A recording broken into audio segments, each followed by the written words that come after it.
to the Learning Progressions in Competency-Based Pathways conference call. My name is Nathan, and I'll be your operator for today's call.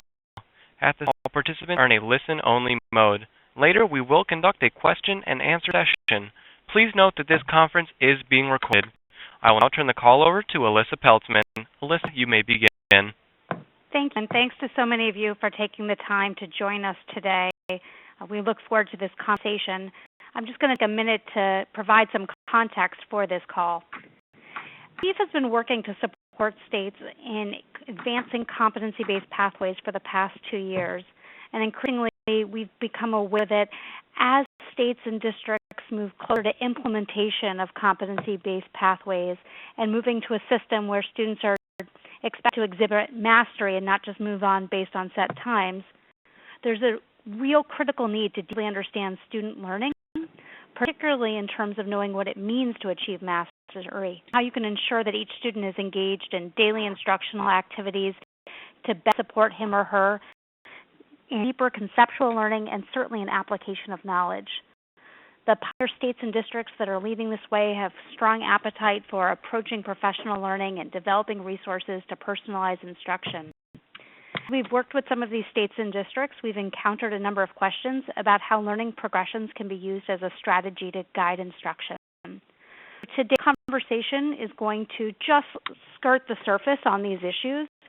We brought together some phenomenal leaders who Andrew will introduce in a moment, but I want to again thank you for your time. I want to encourage all of you to be active participants on this call, to ask questions, to engage, and to let us know how we can best maximize this opportunity for you.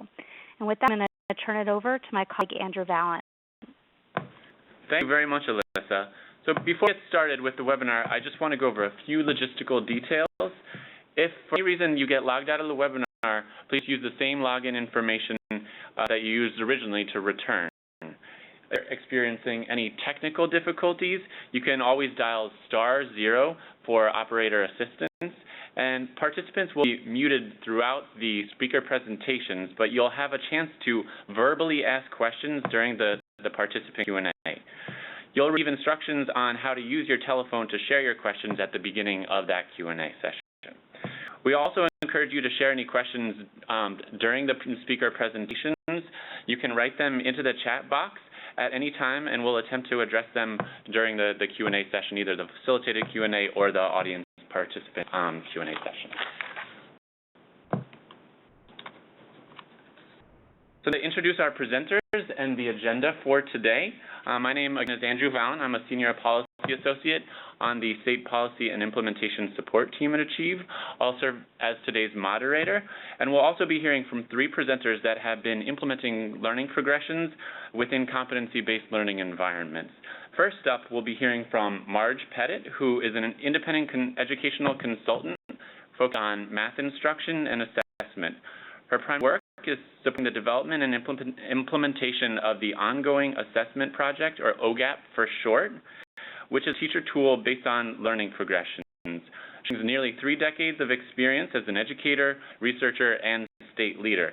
Marge will be sharing an overview of the OGAP framework today, and also describing what it can look like in practice. Donna Pally is also joining us from the Concord School District in New Hampshire, where she's an assistant superintendent. Donna is currently integrating OGAP into Concord's professional learning systems, and she'll be sharing discussing the rationale for integrating OGAP into the district's work, as well as describing how the process is played out in Concord. And then finally, Paul Leather, the Deputy Commissioner for the New Hampshire Department of Education, will be sharing his state-level experience. As you all know, he's been a visionary leader in the competency-based movement and has pioneered significant policy and implementation shifts within the state. Today, Paul will be describing how the New Hampshire Department of Education has supported the use of learning progressions and what work has looked like in districts that are piloting competency-based pathways.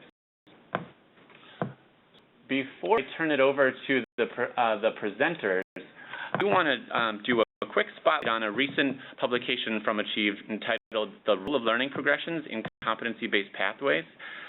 Recognizing the importance of learning progressions in competency-based systems, in early 2015, Achieve held a series of conversations with a number of experts, both content experts as well as educators across the country, which culminated a convening to clarify the links between learning progressions and competency-based implementation.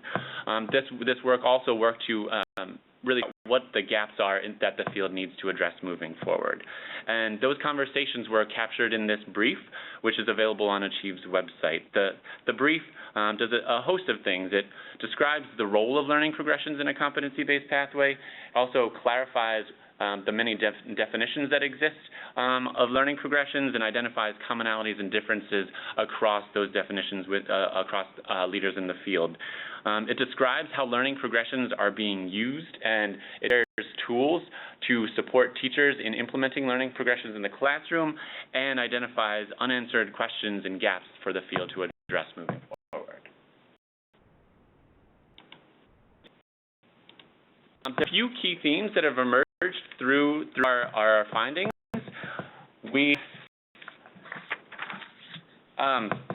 There have been areas of consensus across leaders in the field as well as areas of divergence. There's definitely agreement that learning progressions can explain how students might move from simpler to more sophisticated understanding within a subject area. They can describe conceptual milestones in student learning between a student's present understanding and where that student eventually needs to end up. Learning progressions are validated by research on student learning and student responses to instruction. They can constantly be refined as educators and researchers learn more about the pathways students take to learn new content. And then in the words of Phil Darrow and Fritz Moser, tutors in this space, there is no quote-unquote immaculate progression. Students progress in multiple ways, and it is by no means a linear progression. Students move in a variety of ways through the content. As far as areas for divergence, one of the most prominent findings is that the field has not yet settled on any common terminology. While there are common threads across definitions, they do emphasize very different themes. Also, learning progressions also differ in how they are actually used. They inform instruction and assessment. They could also build teacher assessment literacy and understanding of student learning, or explain how content standards connect to one another. So this brief that we've developed goes into each of these issues and also looks at how learning progressions intersect with competency-based pathways. If you are interested in learning to read the report, you can go to achieve.org and search the keyword progression. I'm going to now turn it over to the presenters to walk you through what learning progressions actually look like. First up, we have Marge Pettit, who I mentioned was a consultant and OGAP developer, who's going to talk through what the OGAP framework looks like and provide examples of it in practice. Without further ado, I'll turn it over to you, Marge. Good afternoon. We can go next slide, Andrew. There's some ideas about when you're thinking about learning progressions, and the first is, and we're going to talk from a mathematics perspective with this progression, but the first big idea is that if you want good math instruction, you have to pay very careful attention to the evidence of student thinking. But paying attention to the evidence of student thinking without understanding what student thinking means is what learning progressions provides us. It provides an avenue with which to think about the thinking and provides actionable information for teachers to use and for students. Slide, please. As Andrew mentioned earlier, learning progressions, if you want to think on the most simplistic terms, if you want to think about moving from the most simplistic ways of thinking or the strategies kids use to solve problems to the most efficient or sophisticated. And it's not a linear pathways, as I'm going to show you a little bit later, but it's a way to help us think about and to move students as they progress through the grades. The big idea here is that the programs are based on the math ed research on how kids learn specific mathematics concepts. They're used currently to build instructional materials. Large assessments are paying attention to learning progressions. The Common Core writers paid attention to these, their early work on these progressions, and there are researchers over the past couple of decades, including what I'm going to discuss, who've used it for classroom instruction in a variety of ways. On slide. What's exciting about the research that has gone on over the past couple of decades is that there's accumulating evidence that use of progressions together with the knowledge of said research that underpins them has shown positive effects on instructional decision making, student motivation, and achievement in mathematics. Okay, next slide.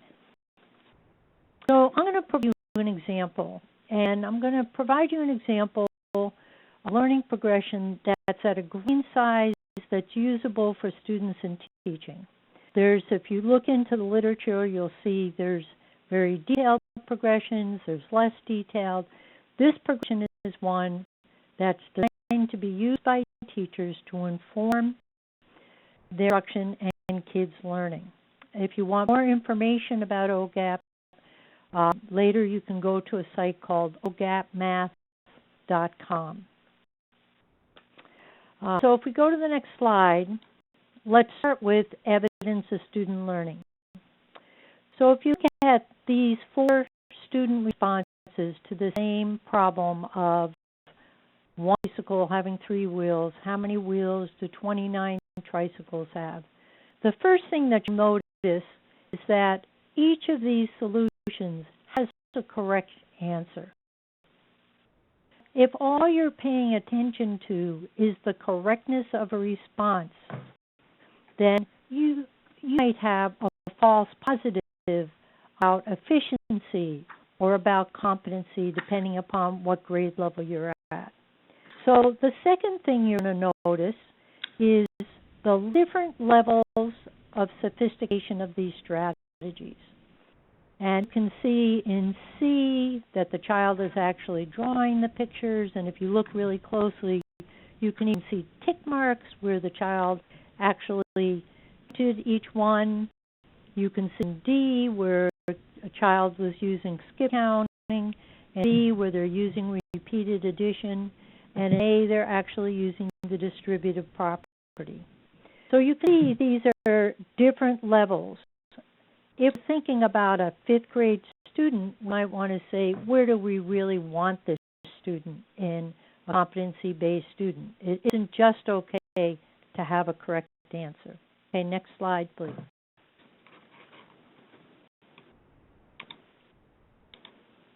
So on your screen, it's difficult probably for you to see the details of this. This is one aspect of the OGAP multiplicative reasoning multiplication progression. So notice a few things about it. So if you look on the left, you'll see an arrow from the bottom to the top. This gives this notion of things moving up. They want to start someplace and you actually move up. The second thing I want you to notice is on the right-hand side, there's something you probably can't read, which I'm going to tell you what it is, which has a double arrow. That arrow is saying as kids are introduced to new concepts, as students are introduced to new problem types, they move up and down this progression. So the progression starts at the bottom. And at the bottom, what you're going to find is additive strategies. Students come into multiplication at 3rd grade, 2nd and 3rd grade, and they can solve multiplication and division problems, but they're going to use their additive reasoning because that's what they have to bring to the discussion. Instructionally, teachers want to move students from those additive strategies, transitional strategies, and then multiplicative strategies. Now, important point about this, and is if a child is in an additive strategy, you don't say, well, let's just teach them the algorithm. because they don't have to go through all this.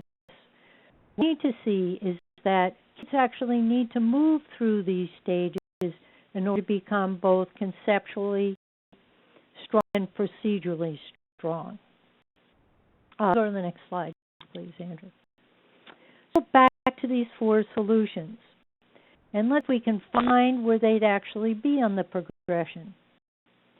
Well, if we look at solution C, and you down at the bottom where it says additive on the progression, you can see even though this child is got a correct answer, they're using a count by 1 strategy, which is one of the earliest strategies. So if you have a 4th or 5th grader in that strategy, they're at a significant disadvantage to really engage in much multiplication or division. We go to strategies like B, where a child sees the problem, can actually say this is multiplication, but the strategy they use is repeated addition. And moving up on the progression.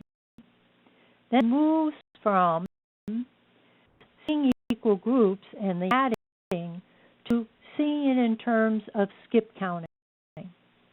Not pictured here as a piece of student work. You can see an important area of the progression where you see the pictures of rectangles with area models is having students understand and decompose the numbers, understand play values, use property of operations to move towards the multiplicative level in which they use a procedure, a fluent procedure. Okay, next slide, please. So this is a really important point, that learning progressions are not linear. Students are introduced to new context, to different magnitude of numbers, to the different number of factors, and there are about 15 different characteristics you have to consider back and forth. For instance, we can look at the student solution at the bottom of the screen, and if you look at the first half of the problem, where the problem is 5 times 3, the child knows the math facts. They even show the commute property that 3 times 5 is 15, 5 times 3 is 15. But when the numbers increase, instead of using a multiplicative strategy, the evidence is found at the additive level. So teachers need to really keep track of what different structures and problems are influencing solutions to try and help move students forward. Okay, slide, please.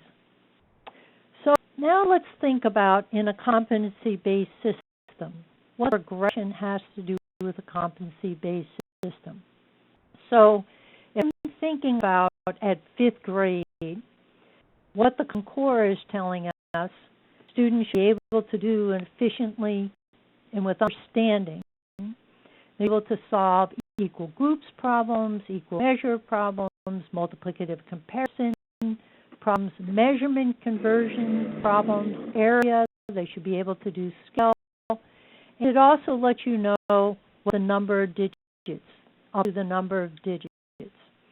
At 5th grade, give that, all those different contexts, the expectation students should solve multiplication problems, all these different types, using efficient strategies like partial products or traditional algorithms. The solutions that we saw minutes ago were students, if these were all 5th grade students. Andrew, can you actually go back now for back a slide? One more. So now if we're thinking about the competency-based system, we need to think about where on that progression these students be, and they'd be up in a multiplicative like solution A, and they should be able to do it not just for the simple problem, for 4, 5, 6 different multiplicative situations. So the idea is to build their strength and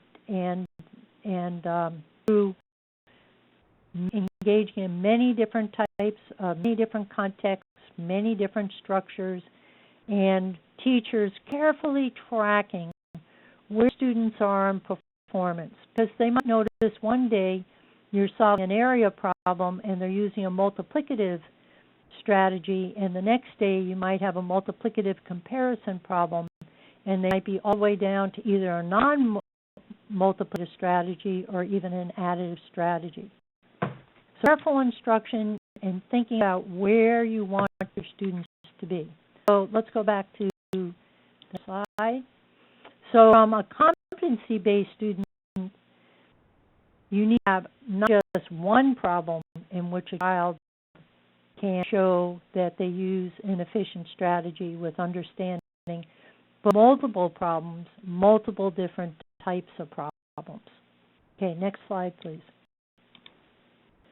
So the last point is here is when we're actually looking at student work, we ask a couple of questions.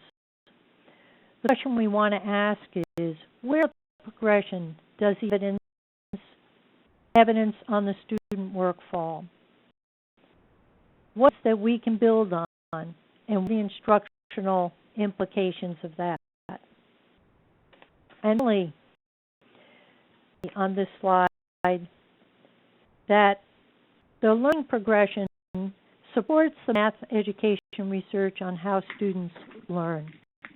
In this case, students begin to solve multiplication divisions with reasoning, with additive, and move up with understanding to the multiplicative level. Progression provides the evidence for where students are, as well as for next instructional steps, and based on the math ed research. Now, before I pass this on to the other presenters, I'll say that I gave you a brief introduction. When we actually work with teachers for multiplicative reasoning, we actually spend 4 full days with direct instruction with the teachers. Learn mathematics, learn the math ed research on how kids learn. They interact with lots of student work so that they practice thinking about the progression, they practice understanding the evidence, they practice making decisions about next instructional steps. They investigate their math programs and say, to what degree does the instructional materials I'm using attend to these progressions? What do I have to do to change? And they work through a multitude of case studies of situations. So it's not like you can go and say to your teachers, here's a progression, there you go, now use it. It really involves a lot of knowledge base to be able to use a progression effectively. So I'll pass this on. Thanks, Marge. That was a great overview of the OGAP framework. Now we're going to be hearing from a district in which they are using the OGAP in their work. Donna Pelly, Assistant Superintendent of Concord School District, I'll turn it over to you.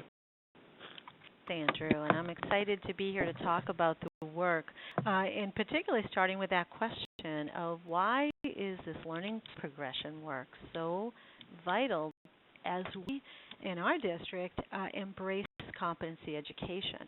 And what we've seen as we've worked, as the work with the learning progressions and competency education have intersected, I believe that the learning progressions are the competency pathways, and heard echoes of that certainly from Marge. Like any district making this transition to competence education, we have spent and will continue to spend a significant amount of time defining and describing the learning targets we're expecting from our students. In large measure, these have been guided by our new standards, and they've been and continue to be turned into statements of competency. But the question, how do we understand the underlying skill development required? How do we manage refined formative assessment that leads us to the instructional moves? How do we keep all our students moving along the path to competency if we don't stand the path itself, which is really the learning progressions?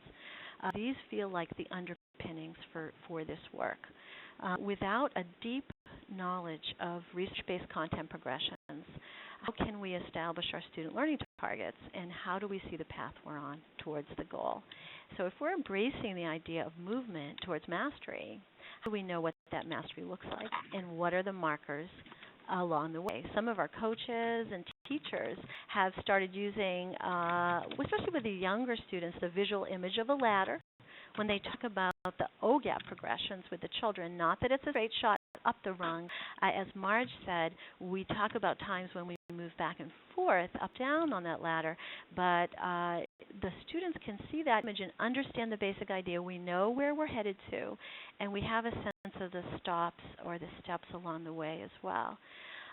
We've become increasingly aware that as far as assessment goes, there's nothing as important as ongoing assessment of our students' understanding, and especially looking regularly at their work, training ourselves to see where they are based on evidence from their work, learning to provide ongoing feedback and just right instruction they need to move along. And as an aside, we're seeing the same kind of goal setting and feedback loops that we found with the OGAP math in our work with the writing, with a consistent use of progressions in writing, with student writing rubrics turned into checklists, and using short on-demand assessment across the year. Assessment systems are wonderful. I know where my students are, but the next piece, that a robust learning progression like the OGAP, where it's wrapped in the training that Marge mentions, is that it brings skillful instructional moves to help students move towards competence. This is what's been so exciting for teachers. The refinement in a really targeted way of instructional approaches that can be used with a range of teaching resources. The work they're doing goes beyond sorting exit cards or OGAP tasks. They become more and more comfortable with their teaching moves. The coherence piece is another essential piece, that K-12, as we're moving to put competencies in place K-12, the learning progressions in tandem with the guiding standards and competencies are helping that work make sense and are really making it feel, I think, easier than it would have been without those learning progressions. When it's done well, somebody commented to me yesterday, it also removes the mystery from reporting on competencies. I think it can help everyone, including families, understand what we're doing, where the students are on that path to competency. You could go to that next slide. The work to our district was and continues to be a substantial undertaking that requires and has required significant and ongoing planning, a commitment of resources that includes time and money. And we know, though, that for significant change to occur, and I mean change in our teachers' understanding, their skills, their confidence, change in our students' math competency, there's no other way this is going to happen. And when we were introduced to Marge Pettit and the work that she and her colleagues were doing, they made it clear to us what the components were that were going to lead to success with this learning progression work in math. And we tried very hard to implement that according to their advice. Providing instruction to support students developing deep understanding, as is expected by our competencies, requires deep understanding by the teachers. And frankly, not all of our elementary teachers especially felt that they were at a deep level of understanding of the math they were expected to teach. We set up our work so that everyone who instructs students in math is involved. Teachers, special educators, teachers of English learners, Title I tutors. We began with multiplicative reasoning, that same framework that Mark was sharing. We trained everyone who instructs students in grades 3 to 5, and some who work remedially with older students in groups of 20 to 30 teachers at a time, 2 trainers working over those 4 full days that Marge referenced to provide all of that work, the research foundations, the math conceptual understandings, the framework, the task bank, the skills around looking at student work and identifying where students are, and strategies for instruction. We've done the same with teachers in grades 6 to 8 around proportionality. We have a plan in place moving forward with fractions for our upper elementary and our middle school. This is very intense and concentrated instruction. I grabbed a sticky note that I've had on my smartboard in my office. It's a pink sticky note. It says, "This is the best piece I have experienced in many years," with many exclamation points after it.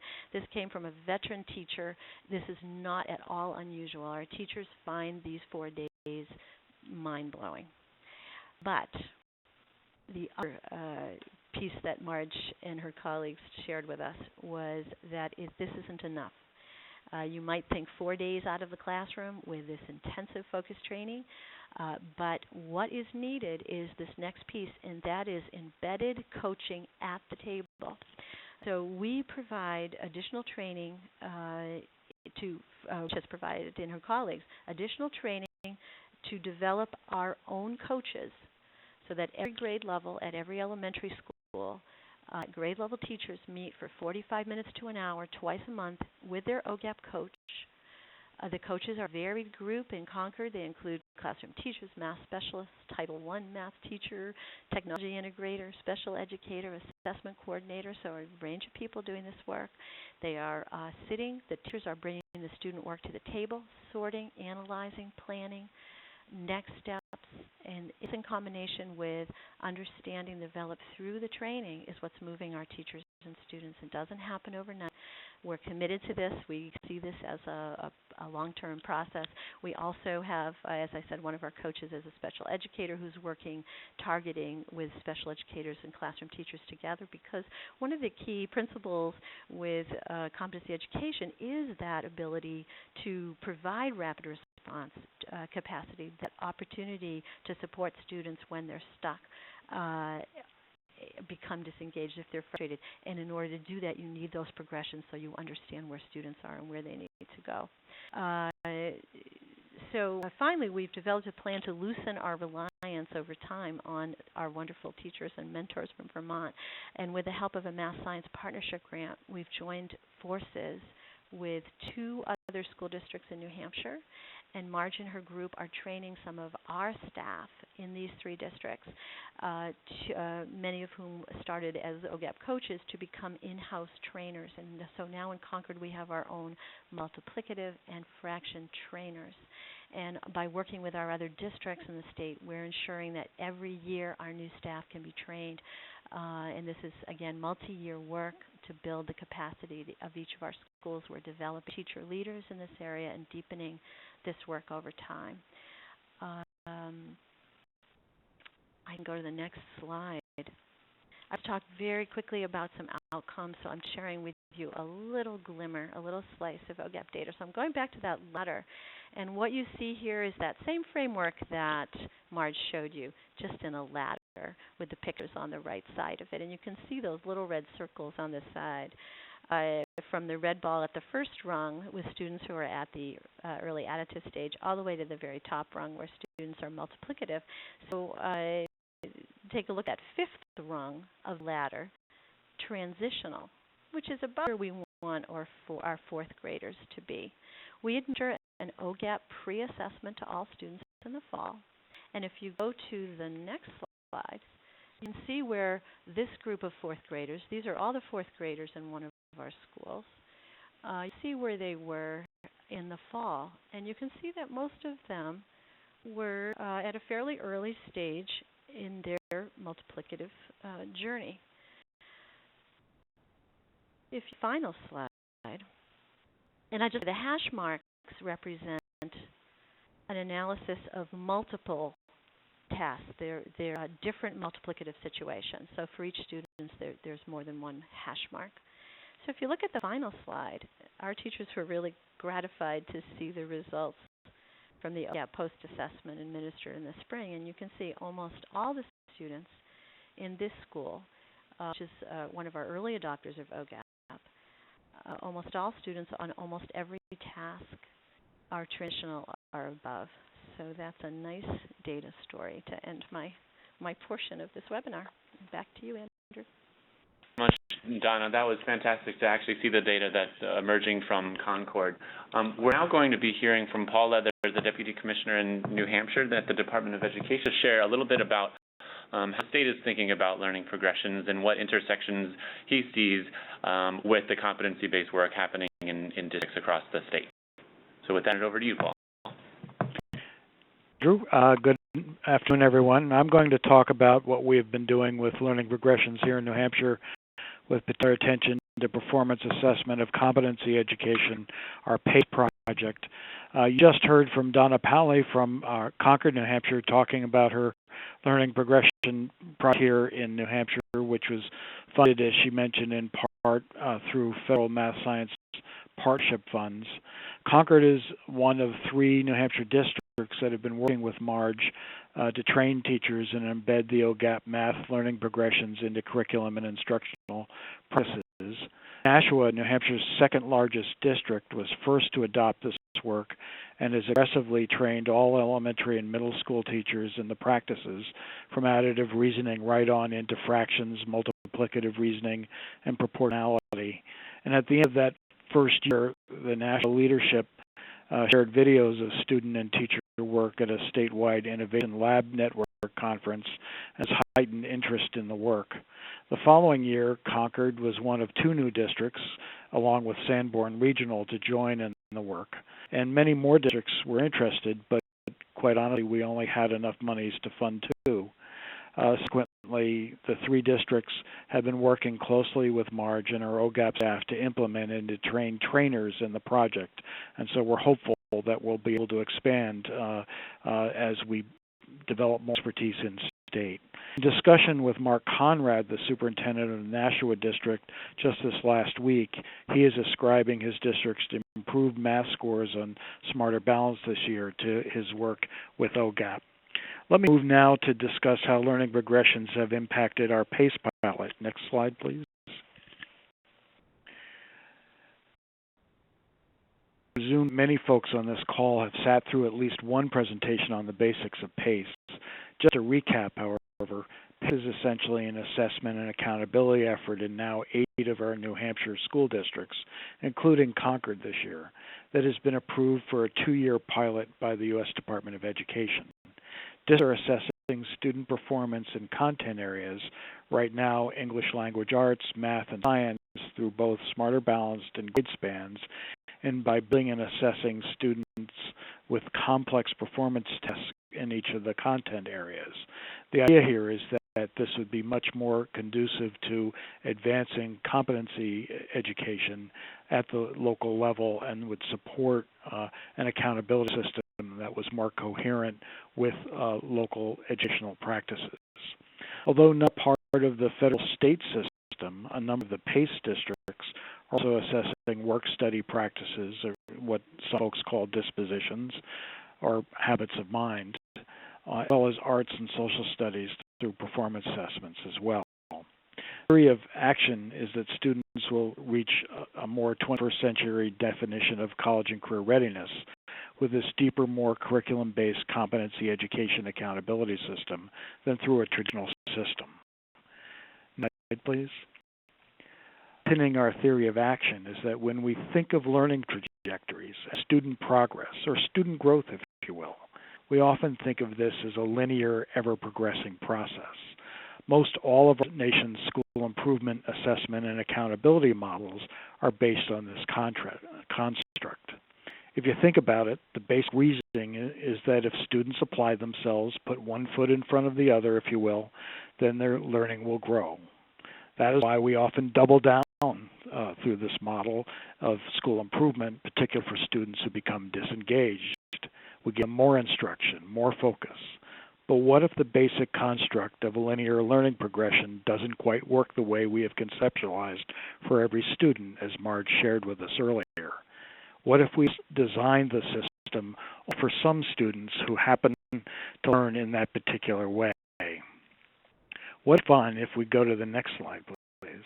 What if we find actually that progress or growth is not linear for some students? Who attended the May Achieve meeting on competency-based education and learning progressions probably remember this picture of a young person trying to find her way from one learning moment to another learning moment, perhaps more or less always at risk of falling off the path, perhaps even falling into deep water and being lost to herself and making it difficult for her to get back on her learning progression. This is one of the reasons why some students fall by the wayside, do not advance, lose interest, or if you forgive me, stop dead in the water, if you will, in math or science or any other content area. Next slide, please.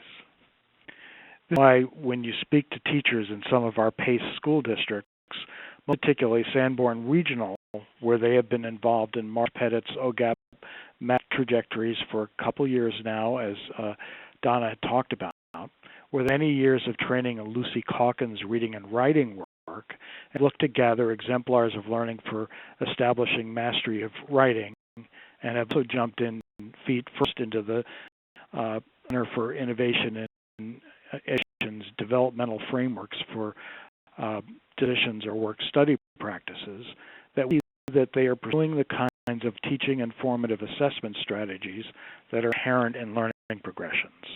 This goes well beyond their work with standards-based modeling and curriculum connected to the Common Core and other standards. Learning for these teachers reflects their vision of how they see and are able to guide students' learning progression through trajectories of reasoning. They have learned to build and hone their formative assessment strategies and to build curriculum and teaching units to better support how students actually learn. And so they are seeing more students succeed and less students lost along the way. Students come to their learning because they've recognized the learning task before them and established methods to accomplish the task of learning. Practicing this over time, they have gained confidence and begun to plan their approaches to learning formally and informally. They have enacted their learning plan and have subsequently adapted the learning plan based on further learnings along the way. In other words, they learn to do it their way with informed instruction. They are following their own learning over time and are connecting to their metacognitive processes through enlightened teaching. Alan Hume Howard, Jonathan Vanderels, Dr. Powley in Concord, and others at the Sanborn Regional District might describe this in a deeper, richer way. But I think as we step back, it is clear that as teacher practice evolves through a greater understanding of how learning progressions actually work, and teachers also practice how to formatively assess individual student trajectories, student learning and thus student success blossoms. Commissioner Berry speaks of this when she says, "We are seeking for our New Hampshire students to be competent and confident in learning so they can succeed, not just during, but beyond their school years and be fully functioning citizens in our society." That's where I'm going to end, and I think we might have some questions. Thanks. Thank you much, Paul. That was a great overview of the work happening in New Hampshire. Before we get to the question and answer portion of the webinar, I do want to give you a moment to just share what your thoughts on and reflections on what the next steps are for the field. There are a lot of questions still that need to be answered, and also there's a lot of work that districts want to get into, but you haven't quite figured out exactly how to scale this work up to allow all districts to have access to it. So can you answer what are questions that we should be answering, as well as what are the next steps as far as support for districts to embrace this work? Well, I believe you're speaking to me, Andrew, and my response to that is that we do, in fact, need to scale the work. We need to provide substantial amounts of professional development to our educators. In New Hampshire, we've started with 3 districts, just like with our performance assessment and competency education. We've started with a few districts there, and we're trying to align this work and bring it together, but we need to be able to provide it across the rest of our districts over time. That will take some substantial resources, and we know that's important, and we're looking to ways to do it. I might also say, and Marge might have more to say about this, the progressions themselves need to be completed across the various content areas. There's been tremendous work in math and in English language arts and in science, but even in those content areas, the work has not been completed, and that work does need to be completed. We know that there's rich going on in metacognitive and non-cognitive areas as well right now. That work also needs to be carried forward.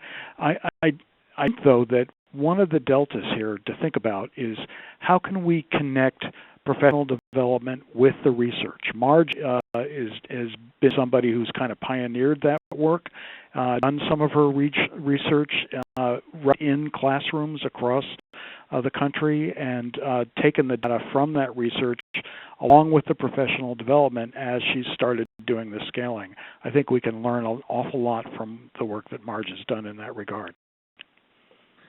Thank you, Paul. Marge, Donna, do you want to contribute to that? There'd be a lot to say. The only thing I can say is that if I assume that state leaders are on this call, and might use Alabama as a different model in terms of how they're trying to scale up. Our initial work in Alabama started with a few districts, just like it has done in New Hampshire.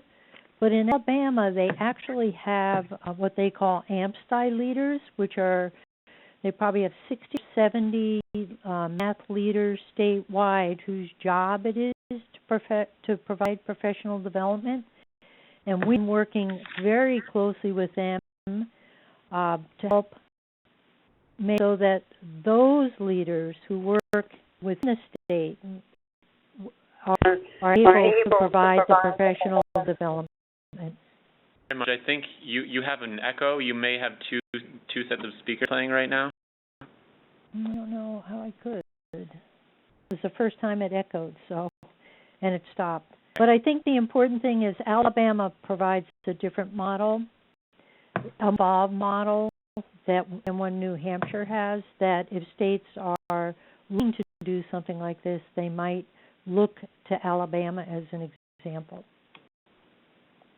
And I'd say it's done. I would just say that one little piece of our math science partnership grant that I spoke about and that Paul mentioned is just a little toes in the water around this. But how can we get this information to pre-service teachers so that when they're coming through their training programs, their certification programs, they're getting more of this deep understanding of how students are learning. So that's something we're doing just a little bit of through our grant, but probably could look at that more systematically as well. Okay. We'll open it up for all you guys to contribute to a few questions that we thought I'd achieve. After we go through those questions, we're going to be turning it over to the participants to offer your own. I haven't seen any. I saw one question come in, but via the chat box. But if you have additional questions, just keep in mind that you'll have an opportunity to verbally ask those questions after we finish this facilitated Q&A. So, first question, and you guys have touched on this to a certain extent, but I'd like to dive a little bit deeper into it.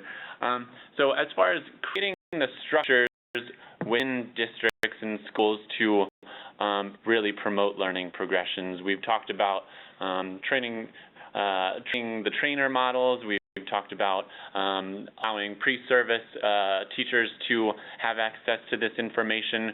How far along do you feel like you are in New Hampshire, or how far along are other places that are implementing learning progressions in actually creating those structures, whether they be at the school level, at the district level, or even the state level playing some type of role? It's up to all of you. Is there anyone who'd like to kick that one off? I'd say that's a very big question, and it varies across places.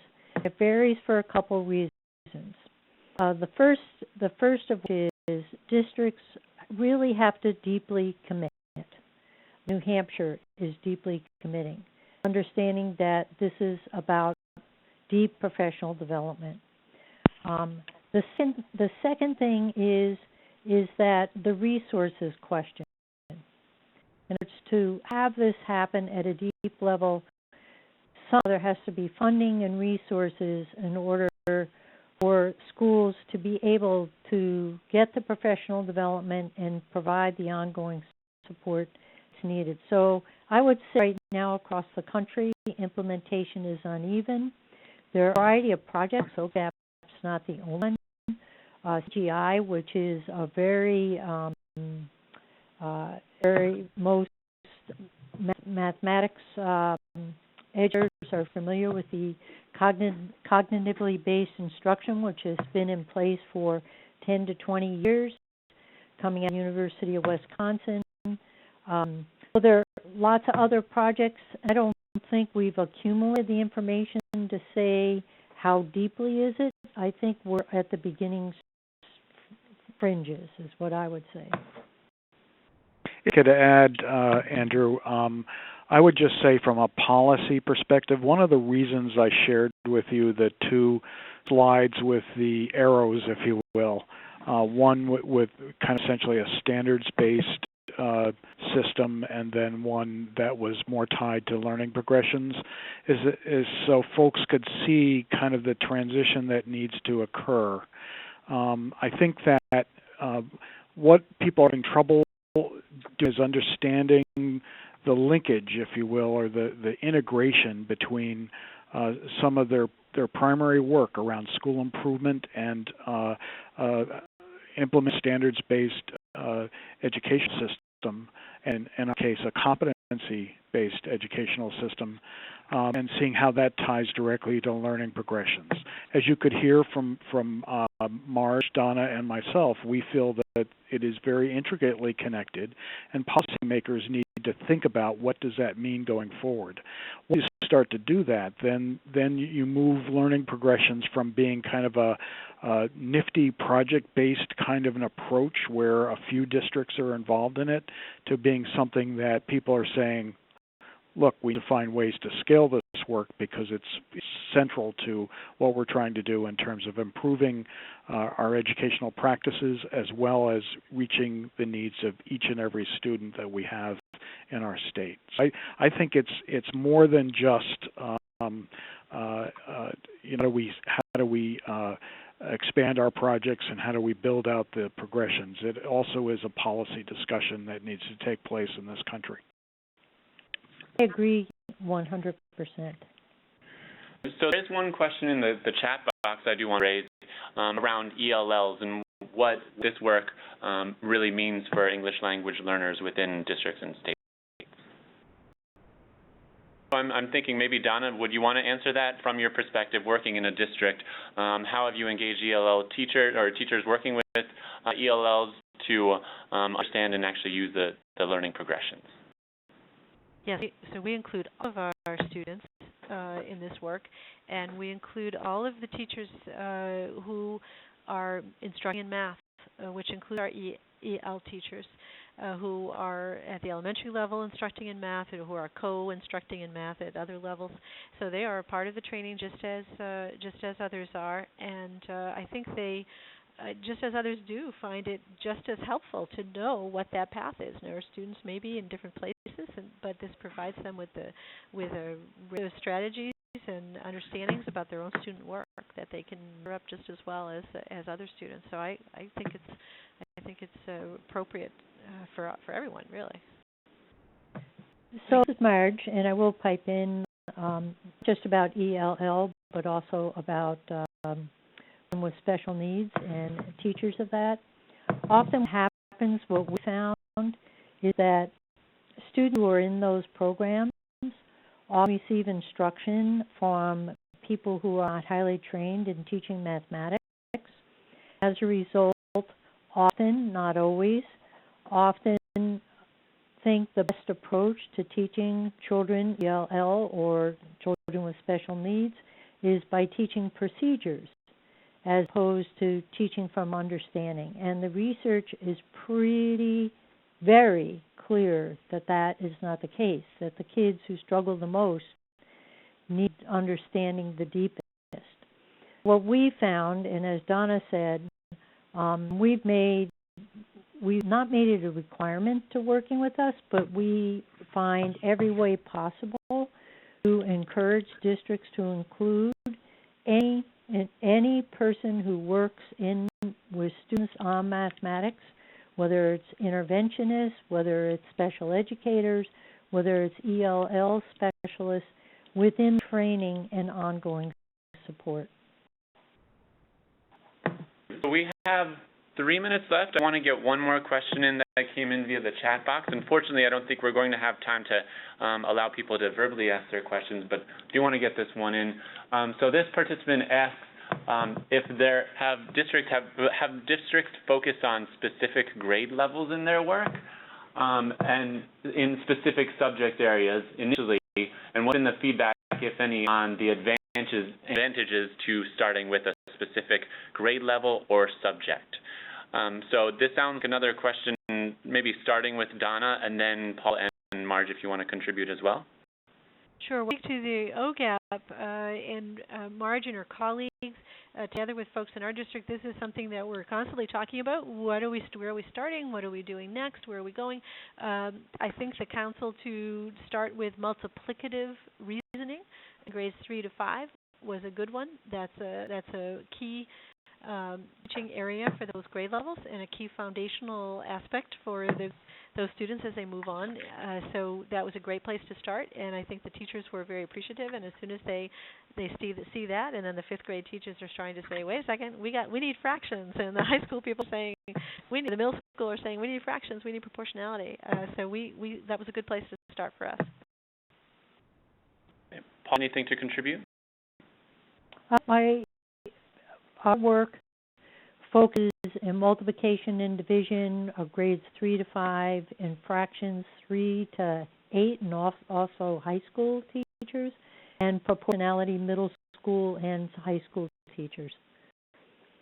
And I said we work with the district to decide which content area to start with.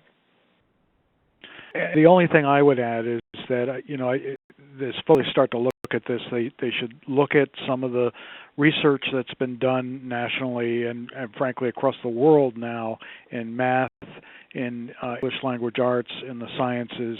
There's tremendous research going on in learning progressions that will really inform teaching and learning. And I think the more we reach out and connect with the research community in this work, the better off we're going to be. I thought Donna's point that we need to connect pre-service and we're going on in our universities and across our country to the work that's going on in K-12 classrooms. It's only going to help us this and do it in a much stronger, much more effective way over time. I'd like to take this opportunity to thank all of our presenters today. This was a fantastic webinar and learning experience for all of us, I would say. Please do feel free to connect with Steve, and we can also put you in touch with any of the presenters as well if you'd like to dive into this a little bit deeper. Also keep in mind that on the Achieve website you can read our new brief on the role of learning progressions in competency-based pathways within the competency-based pathways section of our website. So again, thank you to all the presenters. Thank you to the participants for logging on today.